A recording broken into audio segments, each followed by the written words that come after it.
Motivasi adalah menjelaskan intensitas, arah, dan ketekunan individu untuk mencapai tujuannya. Seseorang dituturkan mempunyai motivasi yang tinggi karena orang tersebut memiliki alasan yang kuat atas apa yang diminta untuk mengerjakan suatu pekerjaan. Teori motivasi dibagi menjadi tiga. Yang pertama ada teori kebutuhan yang dicetuskan oleh Abraham Maslow yang menjelaskan bahwa ada 5 hierarki kebutuhan manusia yang harus dipenuhi dari tingkatan terendah hingga tingkatan teratas. Itu yang pertama ada fisiologis, yang kedua ada kebutuhan rasa aman, yang ketiga ada kebutuhan sosial, yang keempat ada kebutuhan penghargaan, dan yang kelima ada kebutuhan aktualisasi diri. Kemudian teori yang kedua yaitu adalah teori X dan Y yang dicetuskan oleh McGregor yang menjelaskan bahwa X yang berasumsi karyawan memiliki sedikit ambisi, tidak menyukai tanggung jawab, kemudian bertentangan dengan pandangan negatif tentang sifat manusia dari teori X. Muncul pula teori Y yang merupakan pandangan positif yang berasumsi bahwa karyawan memiliki menikmati pekerjaan, mencari, dan menerima tanggung jawab. Kemudian, yang terakhir ada teori dua faktor Herzberg, yaitu adalah faktor motivator dan faktor hygiene. Jadi, kehadiran faktor motivator akan menyebabkan karyawan bekerja lebih keras. Nah, dengan memenuhi kebutuhan tersebut, perusahaan akan meraih output yang lebih tinggi karena karyawan akan lebih produktif dan bekerja lebih baik. Kemudian, faktor hygiene ini, tidak adanya faktor hygiene akan menyebabkan karyawan bekerja kurang keras. Tidak adanya faktor hygiene juga akan menyebabkan ketidakpuasan bagi pekerjaannya.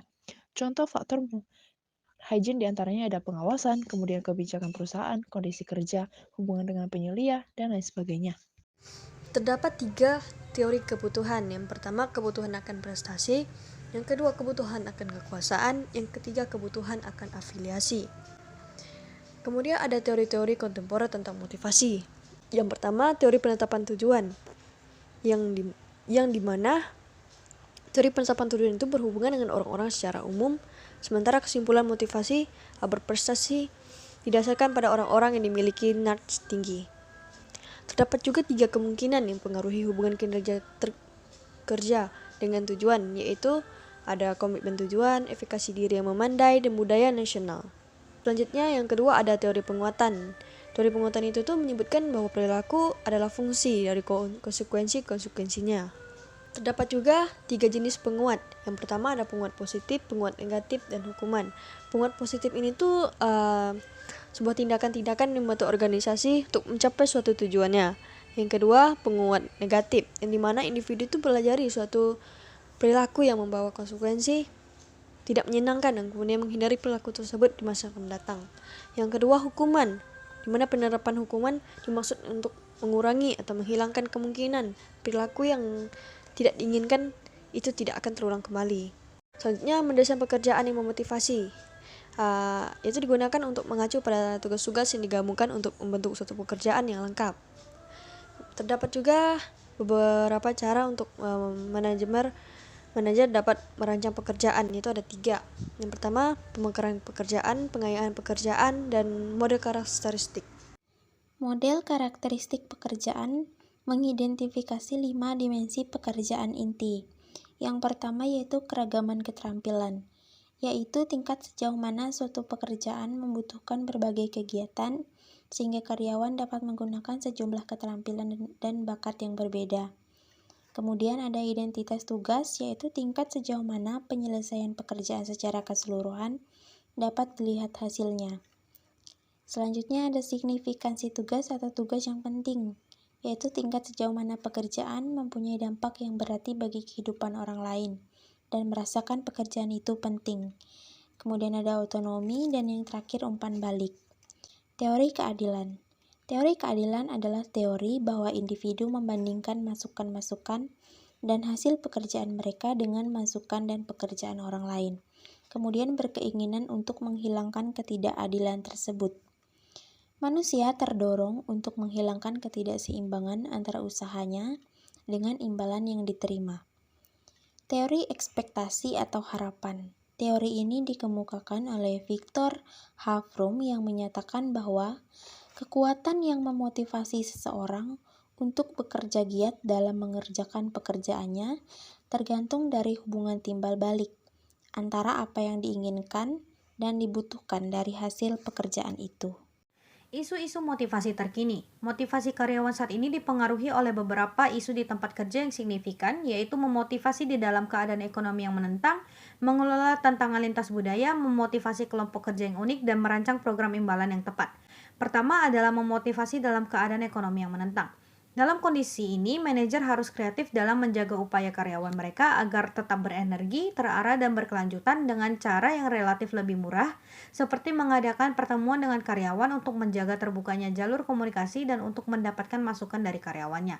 Kedua adalah mengelola tantangan motivasi lintas budaya. Dalam lingkungan bisnis global saat ini, para manajer tidak bisa mengasumsikan bahwa motivasi yang berasal dari suatu lokasi geografis akan berhasil juga di lokasi lainnya.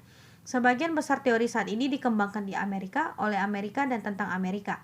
Teori-teori tersebut yaitu teori kebutuhan Maslow yang mengemukakan 5 kebutuhan manusia berdasarkan tingkat kepentingannya, teori kebutuhan prestasi tentang motivasi manusia yang ditentukan oleh keinginan untuk meraih prestasi, serta teori keadilan yang menjelaskan bahwa individu membandingkan rasio mereka dengan rasio pihak lain yang dianggap serupa. Sejauh ini, teori hierarki kebutuhan Maslow cocok untuk kalangan di seluruh dunia karena memiliki faktor untuk memuaskan dan memotivasi. Dua karakteristik budaya globe saat ini yaitu individualisme dan maskulinitas. Individualisme yaitu inisiatif, kebebasan, dan prestasi yang dihargai, sedangkan maskulinitas berfokus pada keberhasilan materi. Dalam sebuah penelitian terhadap karyawan di 13 negara, ada beberapa konsistensi lintas budaya. Motivator atas meliputi diperlakukan secara hormat, keseimbangan kehidupan kerja, jenis pekerjaan yang dilakukan, kualitas orang yang bekerja bersama dan kualitas kepemimpinan organisasi, gaji pokok, bekerja di dalam lingkungan di mana pelayanan yang baik dapat diberikan kepada orang lain, potensi karir jangka panjang, pengaturan kerja yang fleksibel, kesempatan pembelajaran dan perkembangan dengan tunjangan, kesempatan promosi, serta pembayaran insentif atau bonus. Memotivasi kelompok kerja yang unik. Memotivasi tidak pernah mudah. Para karyawan memiliki kebutuhan, kepribadian, keterampilan, kemauan, minat, dan bakat yang berbeda.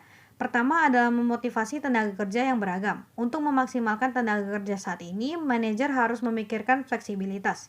Misalnya mempunyai kesempatan untuk menjadi mandiri dan mendapatkan pengalaman penting bagi Gen Y, sedangkan para pekerja tua tertarik pada pekerjaan yang lebih terstruktur. Memotivasi para profesional.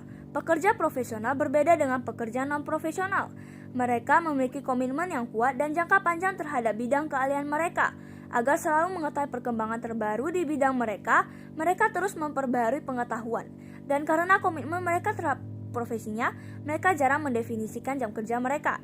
Memotivasi tenaga kerja kontingen. Kesempatan untuk pelatihan, kemampuan dari karyawan tidak tetap dalam mencari pekerjaan yang baru, sebagian besar tergantung pada keterampilannya.